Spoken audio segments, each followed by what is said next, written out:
싱킹 브릿지 타임즈 2024년 10월 19일자를 진행하도록 하겠습니다.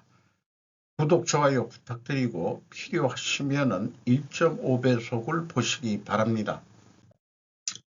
오늘의 편집 내용 제목들이 되겠습니다. 여자도 술도 숙소도 부담, 천억엔 투자, 조선통신사 환영한 도쿠가와 이에야스의 목론견이라는 제목으로 야마우치 루무가 기고를 한 내용입니다. 조선통신사는 조선 왕조의 외교 관료를 비롯하여 학자, 의사, 예술가, 문인 등 500여 명으로 구성된 외교 사절단이다. 이들은 1607년에서 1811년까지 기간에 합계 12회나 일본을 방문, 조선 사절단의 도항비용, 숙박대금, 술값, 식대, 야가 상대 여성도 모두 에도 정부가 마련했다. 고운시대부터 해이안시대까지 일본과 한반도는 매우 친밀한 관계였던 것으로 알려져 있다. 그러나 한반도를 통일한 신라 국가의 멸망 후에는 일체의 교류가 단절되었다. 8세기경에. 일본과 한반도의 교류가 부활한 것은 무로마치 시대에 돌입한 지 5세기의 일이었다.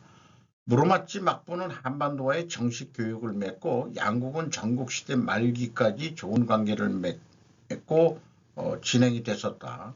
그런데 이런 관계를 도요토미 히데요시가 부쉈다. 전국시대 후기 일본 통일을 이룬 도요토미 히데요시는 해외 진출을 목표로 하고 있었다. 도요토미 히데요시의 조선 출병으로 인해 일본과 한반도의 관계는 최악으로 치닫게 되었다. 도요토미 히데요시 풍신수길이죠. 그런데 에도 막부 초대장군 도쿠가와 이에야스는 100만냥 현재 1000억엔 상당의 비용을 들여 조선통신사를 환영하는 등 도요토미 히데요시가 부순 일본과 한반도의 국교관계 복원에 전력을 쏟았다. 에도 막부가 명국이나 한반도와의 관계 회복에 성공하면 외교권을 비롯한 국가 권력을 도요토미 히데요시의 아들 도요토미 히데요리가 아니라 막부의 것으로 만들 수 있다고 생각했기 때문이다. 이후 에도 시대는 외국과의 교류를 단절한 쇄국의 상태가 된다. 그러나 쇄국 하에서도 유일하게 외국과의 교류가 허용된 나가사키 데지마에는 한반도에서 파견되어 온 조선통신사들이 정기적으로 방문하고 있었다. 현재 후쿠오카현 오구라성에는 그런 조선통신사가 일본을 방문한 모습을 재현한 기념물이 이렇게 전시되어 있다고 소개를 하고 있습니다. 한국 역사 왜곡의 문제 직소테리 유튜브에서 가져왔습니다. 민주당의 뿌리는 전라도 연고 한민당이다. 반 이승만 반대 연대가 되어 있다. 민주당 내 친일파 출신들이 많다. 한국은 카톨릭은 좌파, 기독교는 우파라고 규정을 해버리네요. 그리고 SKY 서울대 카르텔이 한국을 좌지우지하고 있다. 이렇게 평가를 하고 있습니다. 임진왜란부터 이제 소개를 하고 있는데 쭉 했는데 여기에 이제 그 서구의 예수의 선교사 일본 선교 총책 가스파르 코엘료를 접견했다. 도요토미 히데요시가 정권을 장악한 다음에 그리고 코엘료에게 선교에 대한 허가증을 발급했다. 그리고 코넬료에게 큐슈 정복과 조선 출병 이후 명나라를 침공할 것을 알리며 협조 요청을 했다. 그래서 그들은 큐슈 정복을 먼저 했고 바테렌 추방령을 또 내렸는데 어째서 신부들은 그렇게 또 열심히 사람들을 강제로 기리시탄이라고 이제 일본식 발음인데 이하 크리스찬으로 표시를 하겠습니다. 어째서 신이나 부처의 신사나 사찰을 파괴하고 주지들을 박해하며 그들과 융화하지 않는가? 어째서 도리에 벗어나는 일임에도 불구하고 말과 소를 먹는가? 이때 일본은 채식을 주로 했다고 하네요. 어째서 포르투갈인들은 다수의 일본인들을 사들여 노예로 삼아 국외로 방출하는가? 메이지 유신이 조선에 묻다라는 책에서 인용을 한 내용이랍니다. 바테린 추방령이란 것은 제1조에 일본은 고려로부터 신국이기 때문에 크리스찬들의 나라에서 온 신부들이 악마의 가르침을 펴기 위해 이 땅에 오는 것은 몹시 나쁜 일이다.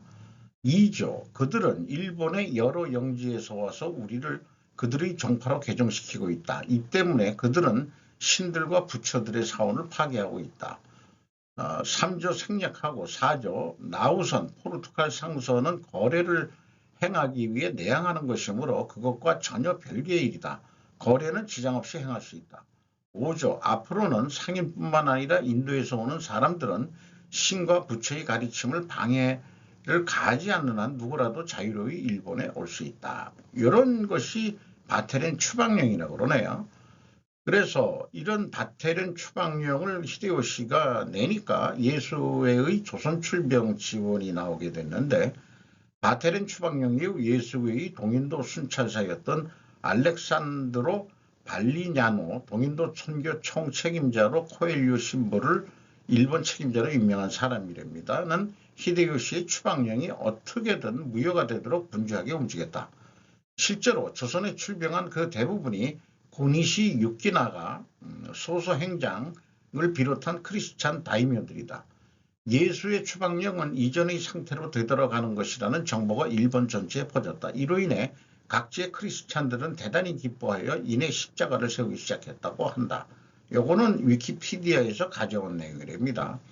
우리가 역사 교육을 할 때 카톨릭에 대해서 그때 그 조선 출병을 한 사람들은 큐슈에 있는 소소행장 그리스도교인이라고 하는 거죠.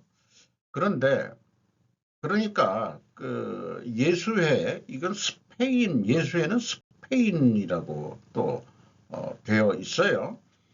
그런데 그 남원의 항일기념관에 일본군 가문의 문장이 왜 있는지 그걸 이해를 못하겠다. 항일이라고 하면서 이게 소소행장 가문의 그 문장인데 십자가를 상징을 하고 있는 거죠. 거기다가 왜 임나 일본부 설까지 여기에 소개하고 있는지 그래서 여기 신세기 임나 일본부에 이렇게 그 일본이 뭐 조그만 나라들을 이렇게 세우고 있었다 이렇게 얘기하는데 이거는 그 당시에 그 선박 기술이나 이런 거로 봐서는 있을 수 없는 얘기다 이거죠. 조선 반도에서 일본으로 그 배를 타고 넘어가고 그러는 이 항해 기술이나 선박의 건조 능력은 조선이 월등했었기 때문에 조선이 아니고 한반도가 그리고 또 그 가야에서 가야가 철을 제철하는 기술이 있었는데 일본은 그 이 제철 기술이 없어 아니 제철을 못 만들어 가지고 가야에서 수입해다가 칼을 만들었다고 그러죠. 그런 것까지 얘기하면서 그렇게 그 쇠도 없는 일본이 이 임나일본부가 있었다는 거는 그거는 상식적으로도 그건 있을 수 없는 얘기다. 이런 것까지 그 남원에 그런 항일 기념관이라는 데서 말은 항일 기념관인데 해놓은 거는 친일적인 그런 내용들을 많이 전시를 해놓고 있다. 그런 것들이 다 역사 왜곡에 하는 거 아니냐 이렇게까지 비판을 하고 있네요. 그래서 도쿠가와 이에야스가 정권을 잡은 후에 조선통신사 앞에 일본 그 보도 내용을 소개했지만은 그 당시 100만 냥 지금 현재 돈으로서 1천억 엔의 돈을 들여가면서까지 그 조선통신사를 맞이했다는 거죠. 그게 이제 외교권을 가지려고 그러고 실질적으로 이제 도요토미 히데요시 아들은 망하죠. 그래서 1,000억 엔의 비용을 모두 부담하면서 교류를 했다는 거죠.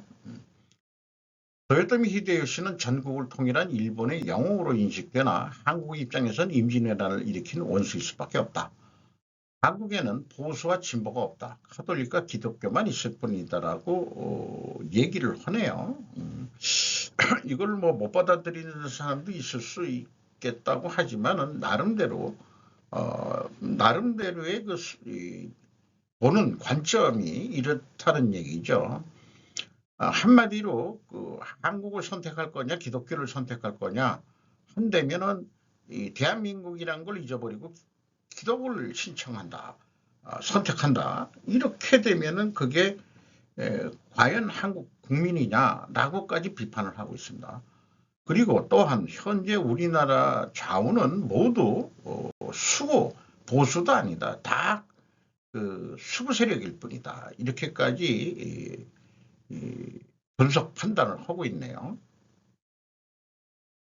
침체된 독일 경제 선진 7개국 중 유일하게 2년 연속 마이너스 성장, 탈원전으로 취약해진 에너지 구조, 중국 경제에 대한 과도한 의존도, 다카하시 요이치라고 석간 후지인데 석간 후지가 상케이 신문에서 운영하는 건가 그런데 아마 그 내년 총과 폐간한다고 그러죠. 그래서 이쪽이 주로 좀 극우적인 일본 극우적인 거로 하고 한국의 비판적인 기사도 많이 냈고 중국에 대해서도 뭐 그렇게 하는 경우도 있는 것 같습니다. 이 제목만 소개하는 거로도 충분할 것 같고요. 굵은 글씨 유로 입장에서는 경제력이 강한 독일에 있어서는 비교적 저렴해서 유리했다. 또 독일의 문제는 메르켈 총리가 러시아에 천연가스를 다 들여오고 원전을 탈원전을 하면서 문제가 됐다 하는 얘기고, 그리고 또 하나는 최대 무역 상대국인 중국의 경제가 침체하고 있다는 것이다. 이런 얘기죠. 그리고 이제 최근에는 이제 서구에서도 원자력 발전은 이게 사실 친환경으로 다시 재검토했는데 그렇게 하고 있는데 독일은 이걸 무시했었단 얘기죠. 메르켈 총리 때까지. 지금 독일이 안 좋다 하지만은 세계 경제 3위로 올라섰죠. 일본이 4위로 밀렸고 그것은 뭐 앵화 가치의 하락 때문에 그렇게 됐다는 표현들이 있습니다. 어쨌거나 중국의 경제가 침체되고 중국에 대한 무역 의존도가 독일이 꽤 높았기 때문에 지금 마이너스 성장을 한다는데 한국도 그 여파를 지금 받고 있습니다. 그래서 벌써 이 방송을 통해서 북한용으로 우리가 고난의 행군을 해야 될 각오를 해야 된다. 그래서 빨리 수출 다변화를 해가지고 살아남아야 된다 하는 견해를 말씀드렸습니다. 그래서 중국이 또 3분기 공식적인 통계청 성장률을 발표했는데 3분기 성장률이 4.6%입니다. 5% 성장 목표에 빨간불이 들어왔다.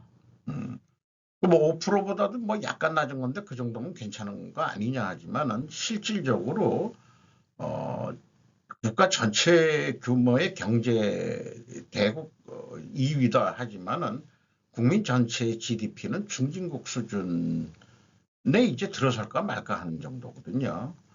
시장 예상 웃돌았지만 부동산 침체 여전, 성장 목표 위태로와 경기 부양 노력 필요, 21일 LPR 0.2 내지 0.25포인트 인하 예상, 이런 얘기입니다. 그래서 지방정부가 만들어 놓은 아파트, 이런 거 분양이 안 돼가지고, 지금 지방정부 재정도 아주 말이 아니되는데, 이런 거 도와주기 위해서 이제 또 국채 발행도 하고, 이런 뉴스가 이미 있었었죠. 어쨌든 우리나라가 5% 이상 성장은 우리나라는 아주 장기적으로 해서 내려 5%선 이하로 내려가고 있는 중인데 그게 천천히 긴 꼬리처럼 내려갔는데 지금 중국은 급격히 떨어진다는 게 문제가 있는 거죠. 일본은 어떠냐? 일본이 10대 변화라고 요거 그 추천은 제가 좀 뭐 생략을 했습니다. 아, 그리고 1번부터 10번까지 변화가 있는데 관심이 가는 것은 8번에 팽창하는 의료 개호, 개호라고 그러는데 이게 우리나라 말로는 요양산업이라고 얘기해야 될 것 같아요. 요게 이제 더 고령화가 더 진척이 돼가지고 요게 이제 그 향후 그 사업을 하는 사람들 입장에서는 이쪽에서 좀 돈을 벌어야 되는 거 아닌가 하는 생각이 있고 10번째가 인건비가 조금 상승을 해가지고 인플레이션이 되긴 된다. 그러니까 인플레이션 때문에 실질 소득은 떨어진다.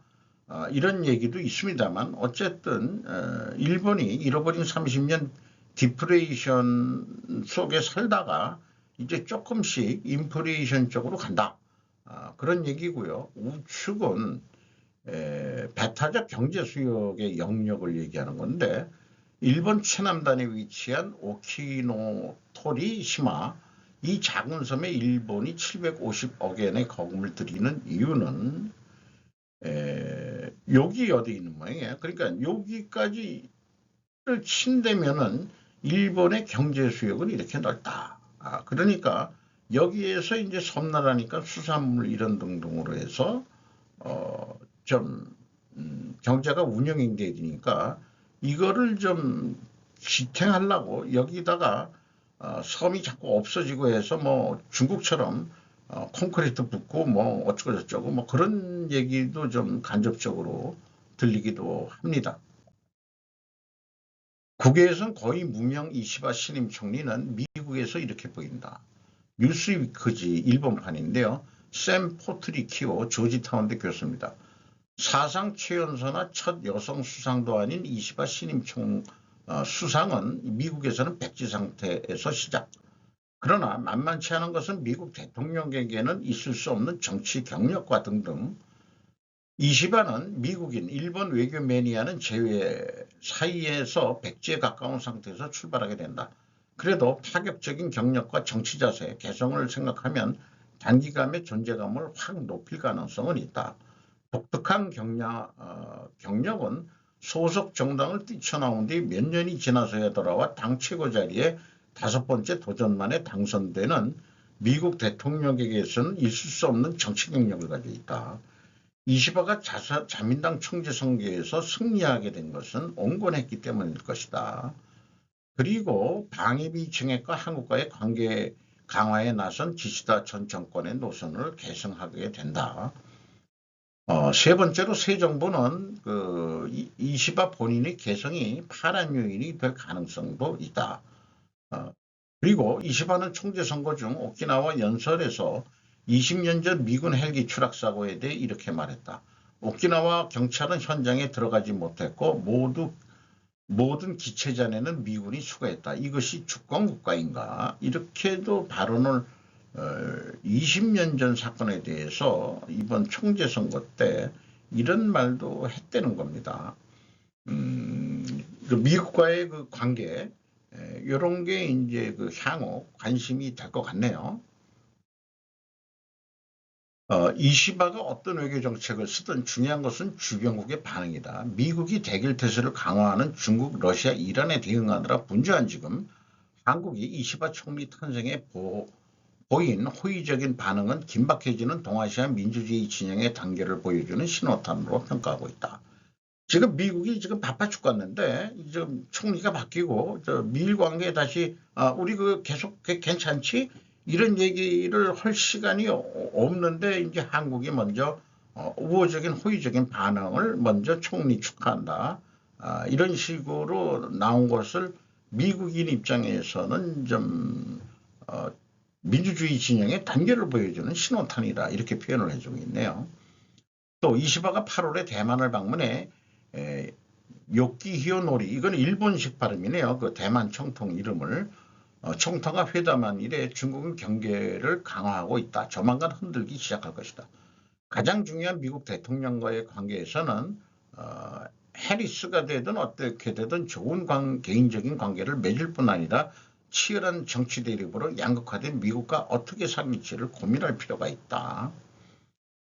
또 일본 내에서도 국민의 심각한 정치 불신에 대응해야 하고, 또 하지만 이시바는 자민당 총재 선거에서 5번이나 도전 마침내 비혼의 왕관을 손에 쥔 남자다. 그런 의지의 강함은 만만치가 않다. 새 정부의 향후에 대해서는 불투명한 부분이 많지만 한 가지 분명한 것은 결코 평온하지 않다는 것이다. 이렇게 이제 평가를 했네요. 요거는 이제 다른 뉴스인데, 정치 돈, 이거 가지고 지금 뭐 돈을 받았네 안 받았네 해서 법률가의 입장에서 볼 때는 이거 다 시간 낭비다. 지금 일본은 과거를 돌아설 시간이 없다. 과거를 탓할 시간이 없다고 제가 부언해서 좀 표현해 봤습니다. 변호사 다나카 요시노부 상경신문이다. 산케이 신문. 정치와 돈의 문제는 중요한 일이지만 정치자금 규정법을 제대로 개정하면 되는 이야기 아니냐라고 지적. 정치에 있어서 가장 중요한 것은 국민의 안전과 생활을 지키는 것이다. 국민의 안전과 생활을 지키기 위한 헌법 개정에 앞장서 주기 바란다. 투표율 저하, 장기 침체, 미래에 대한 비전을 제시하지 못하는 정치인들이 문제이기 때문이다. 이렇게 이제 이런 뉴스도 있네요. 우크라이나는 패배한다. 트럼프 러시아 침공 부인. 좀 의문부호로 교도통신입니다. 미 대선 공화당 후보 트럼프 전 대통령은 17일 방송의 팟캐스트 프로그램의 인터뷰에서 러시아가 침공하는 우크라이나의 젤렌스키 대통령에 대해 전쟁을 시작하지 말았어야 했다. 패배전이라고 비판했다. 러시아가 침공을 시작한 것을 부정하는 발언으로도 받아들여져 민주당 후보인 해리스 부통령 진영이 반발을 강하게 할 것으로 보인다. 트럼프 당선인은 블라디미르 푸틴 러시아 대통령을 지도자로 높이 평가하고 있으며 2021년 이무에도 대화한 것으로 보도되고 있다. 침공을 정당화하는 푸틴 씨 성향의 자세가 현저하고 우크라이나를 지원하는 유럽의 미 동맹국의 동요가 펴질 것 같다. 우크라이나에서의 군사 지원에 소극적인 트럼프 씨는 젤렌스키에 대해 가장 위대한 세일즈맨이다. 왜냐? 미국에 올 때마다 우리가 1천억 달러, 약 15조 엔을 주고 있다고 과장해 비꼬는 한편 우크라이나인들을 안쓰럽게 생각한다. 그럼에도 그를 돕지 쉽지 않다는 것은 아니다. 또 이렇게 얘기했다는 겁니다. 우크라이나의 전쟁은 바이든 대통령이 선동했다라는 지론도 전개했답니다. 생각할 게 많은 건데 한마디로 그러면은 그 푸틴이 왜 우크라이나를 침공했냐? 근데 2014년에 크림반도를 무혈 점령을 했죠. 그때 탱크가 들어오고 뭐 그런 거보다도 뭔가 선거를 해가지고 거기가 뭐 러시아 소속으로 우리는 가겠다. 사실 그 크림반도 내에 슬라브 사람들이 많이 살았던 모양이죠. 그게 흑해로 나가는 아주 그 중요한 그 지리적 요충지이기 때문에, 그리고 현재 그 침공한 우크라이나 동부 쪽이 또 슬라브 러시아 사람들이 많이 살고 있었다 그랬죠. 그런데 이제 그 우크라이나가 나치즘이란 게 이제 어떻게 생각하면은 이제 보수 전체주의라고 볼 수 있겠죠. 그렇게 가고 있는 거 아니냐. 그리고 이제 서방 쪽에 자꾸 기울려고 이렇게 하다 보니까 푸틴이 얘 봐라 이 코미디언 출신 놈이 지금 까불고 있네. 이래가지고 친 것 같아요. 그렇게 얘기할 수밖에 없지 않겠냐 그런 생각을 하게 됩니다. 고려인 욱은 트라피구라 회장 11월 최은범 회장 만난다. 강미선 한국경제TV입니다. 트라피구와 세계 최대 원자재 중개회사 연매출 335조 원, 고려인 지분 1.49% 보유. 고려엔 보유기업 최윤범 지지의사. 이렇게 생긴 사람이에요. 18일 업계에 따르면 트라피구라의 제레미 위오 회장 겸 최고 경영자와 리처드 홀텀 이사 겸 차기 CEO 등은 다음 달 중순 한국을 찾아와 최 회장 등 고려한 경영자가 회동한다.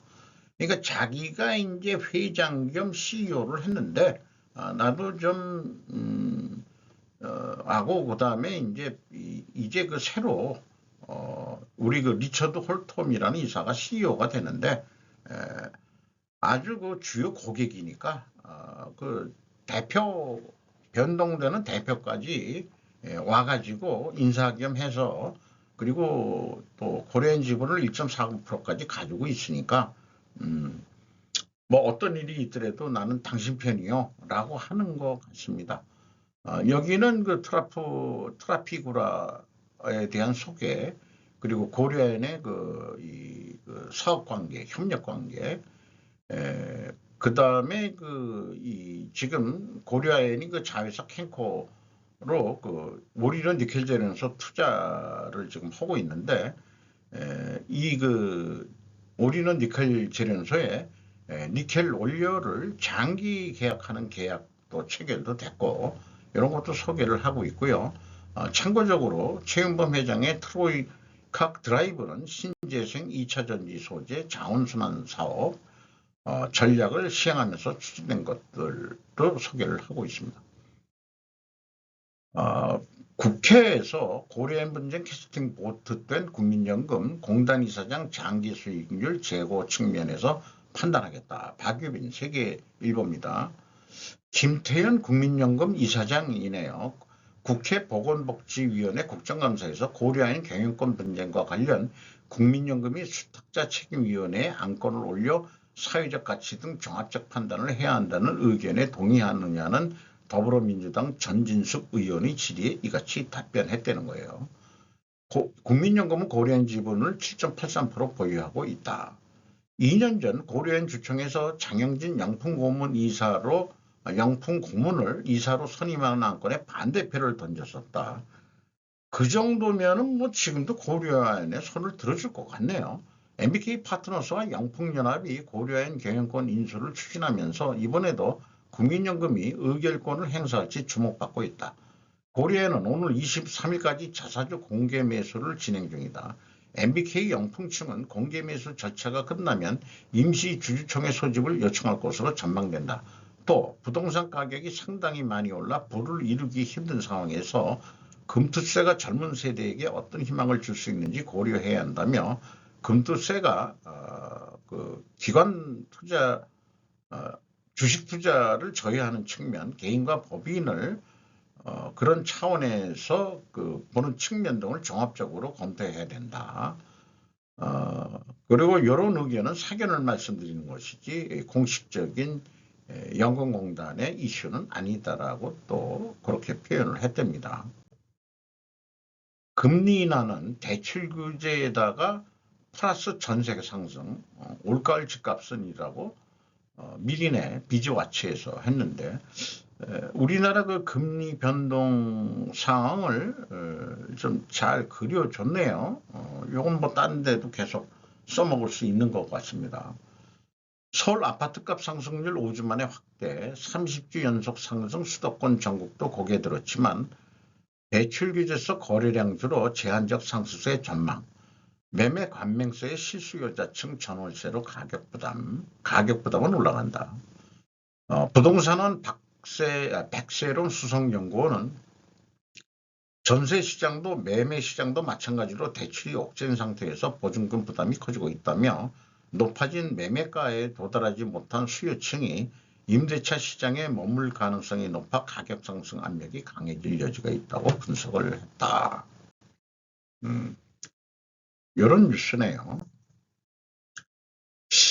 오늘 제가 스터디 그룹에 뭐 하나 나가는 게 있어요. 거기에 이제 우리 회의 모임을 리딩 하시는 분 얘기하고 담소한 내용을 조금 좀 제가 개인적으로 또 소개가 아니고 정리하고 싶습니다. 프로세스와 프로덕트가 혼재된 경우가 있다. 어떤 프로젝트를 추진하는데 기계는 영국에서 시작했고 암호는 독일에서 시작했다. 이런 것들이 복합적으로 나중에 컴퓨터가 나오면서 미국에 전산하는 데이터만 있으면 할 수 있는 방향으로 움직였다.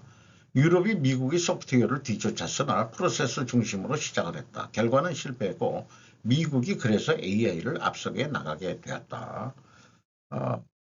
또그 IT 전문가이시기도 하기 때문에 뭐 나름대로 충분한 근거가 있는 거로 인식이 됩니다. AI는 중국도 엄청나다. 왜냐하면 중국은 데이터를 강제로 모을 수 있기 때문이다. 그러나 미국이나 서구는 개인의 허용하에서 허용을 해야만 데이터를 그때 가져갈 수 있는 거죠. 모을 수밖에 없다. 그래서 미국은 중국이 AI 첨단 반도체 만들지도 못하게 막고 있는 것이다. 모든 정보는 단말기에서 나온다. 인공위성 레이더 뭐 정보 축적을 해가지고 뭐 개인 컴퓨터 다 포함이죠. 심지어 이제 여기는 인공위성 레이더까지 얘기를 하는 거니까 머신러닝 이것도 자기 학습을 계속하죠. 통해 그 결과를 가지고 군사적 목표를 정하고 현대전은 그런 식으로 해서 또 전쟁의 의사결정을 하게 된다. 미국에 그런 소프트웨어를 만드는 회사가 있다. 창립자가 35살밖에 안 된답니다. 어느 회사라는 이름은 밝히진 않았어요. 우크라이나 전쟁 중 업그레이드를 50번이나 했다고 한다. 사람이 움직이지 않고 계획을 세워가지고 이 지역은 드론으로 가서 공격, 이 지역은 우크라이나 쪽에서 전투기가 쪄가지고 장거리 미사일을 발사해서 습격을 한다든지 등등 뭐 그런 의사결정을 AI 데이터 뭐 이런 거를 다 검색해서 플랜을 짜는 군사적 목표를 정한다. 최종적으로 군사적 목표를 정한 거는 사람이 결정하는 거지만 이걸 손쉽게 이게 이 전장 상황을 파악하는 그런 능력이 미국한테 있다 이거죠. 이러한 능력을 가지고 갖게 되니까 향후에 우리가 생각하는 그런 어떤 그 국가 간 분쟁은 완전 점령을 하든지 완전 전쟁을 해서 싹쓸이 하든지 이런 식으로 하는데 이런 게 있고 미국 자체 내에 국내 내부 문제도 있으니까 미국은 이 점령하지 않는다. 그 미국의 그 손해를 끼치는 미국의 안보에 위험한 존재라고 느끼는 가장 나쁜 놈만 죽이고 철수한다. 그게 벌써 이 트럼프 때부터 그렇게 해왔죠. 그래서 이런 이 나쁜 놈을 제약이라고 한다 그러면은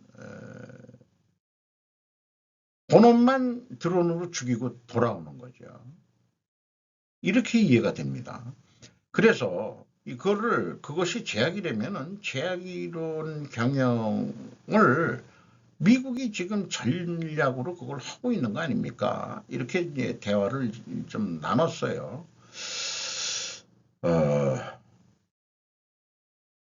이건 좀 큰 변화입니다. 그 미국의 그 방법론으로서는 그 시간이 좀 있어가지고 3I, Investment, Infusion and Innovation, 중진국 함정이라는 제목으로 세계은행 보고서 8월 달에 이것도 뉴스에 한번 나온 것 같은데 한번 정리를 다시 해 봅니다. 같이 그 자료를 나눈 내용인데요. 중진국의 함정에서 벗어나려면 선진 고소득 국가가 되기 위해서는 연속되는 두 개의 전환을 만들어내야 한다. 반드시 투자를 촉진하고 기술 도입을 해야 한다. 투자 성공 후 기술 도입 및 혁신을 해야 된다. 부처님 말씀 같은 얘기다. 목표에 비교하면 결과는 매우 미흡한 게 현재 그 전 세계에 나타나는 현상이다. 기치 증가하고 고령화되고 선진경제 보호주의 증가하고 에너지 전환 압력 등을 받고 있고 오늘날 중진국의 운신폭은 매우 좁아졌다. 중진국의 미래에 대한 전망은 전혀 밝지 않다. 그들은 정말 어려운 상황에 빠져 있다. 중국의 세계 경제 2위권이라고 그러지만 1인당 GNI는 미국에 비교하면 10% 수준뿐이 안 됩니다. 그러니까 미국이 10만 달러라고 한다면은 중국은 10,000달러 정도뿐이 안 된다 이거예요. 그런데 한국의 GNI는 미국의 50% 수준으로 나와 있습니다. 우리는 중진국을 넘어섰죠. 그러니까 선진국이 되면은 이제 선진국에서는 GDP 성장률이 그 2%만 가도 괜찮은 거라고 그래요. 근데 한국은 5% 이상을 수십 년 해왔고 이제 2020년대 들어와 가지고 그 다음에 이제 중국이 이 미국의 중국 주기기 그거에 같이 쓸려 가가지고 중국하고의 무역 의존도가 많으니까 그러다 보니까 한국도 좀 불이익을 당하는 게 있습니다만은 그 방법론은 여기 그 파란 테두리 안에 나와 있는 대로 한국이 미국으로 공장들을 또 옮기고 있는 중이죠. 한국 정부는 기술 도입 보조금 경제 발전 중진국에서 그 중진국이 될 때 그런 것도 했고 최근에는 기술 혁신 보조금으로 전환을 했다. 이걸 미국이 현재 IRA로 흉내내고 있다고 볼 수밖에 있는 거 아니에요. 중국은 지금도 아예 처음부터 한국 거를 옛날 거 봐가지고 아예 그냥 전폭적인 정부 보조금 없이는 아마 민간 기업이나 국영 기업이나 버티기 어려울 거예요. 근데 그 보조금을 그 정부에서 해주면은 재정 그 불균형을 나중에 중국은 어떻게 해결을 내는지 저는 또 그게 매우 궁금하긴 합니다. 한국은 그래도 견눈으로 보고 좀 기술 제휴해서 돈 주고 가져오지만은 세세한 거 안 가르쳐 주면은 또 그 퀄리티가 그만큼 안 나오니까 일본 공장에 견학 가가지고 뭐 도면 보고 이런 스파이 짓은 안 하고 그냥 견학 좀 합시다 해서 견눈질로 보고 와서 우리는 기술을 개발했다 이게요. 그런데 중국의 기술 도둑질은 뻔뻔하게 하고 있다 이게 지금. 이런 걸 생양아치 같다고 얘기를 합니다. 한국의 경제 성장률 연 5% 이상 가장 오래 지속을 했다고 그러고요. 한국의 투자 자본 재원 근거는 그러면은 산업화하는데 투자를 하라 그랬는데 투자금이 어디서 나오느냐. 토지 개혁을 안 했으면은 아마 투자금이 안 나왔을 거다. 그러니까 소장농이 그 토지를 산 게 아니죠. 살 돈이 없으니까 그거는 그 몇 년 거치 뭐 해가지고 1년에 얼마씩 몇십 년 몇 년 안에 갚아라 이렇게 해놓고 그 지주들한테 돈 주는 거는 정부가 줬던가 뭐 어떻게 했었는지 모르지만은 그런 게 이제 그 땅을 그 정부가 판 돈을 받아가지고 돈들이 좀 있었다 이런 거를 하네요. 그리고 또 하나 있었던 게 뭐냐? 일본이 패전하면서 적산입니다. 적산. 네, 그게 이제 미군정이 다 강제로 뺏었다가 1948년에 한국이 그 건국이 되면서 한국 정부한테 그 적산 그 관리권을 남겼죠. 그래서 많이들 그것을 싼 가격에 분양 그 그걸 분양이 한 거라고 뭐라 그러나요? 그걸 살 수 있었습니다. 싼 가격에. 그래서 시작들을 한 거죠. 그리고 5.16 혁명 후에 진행상에 추가된 것은 한일 국교 정상화하면서 일본의 배상금하고 그 다음에 차관까지 해가지고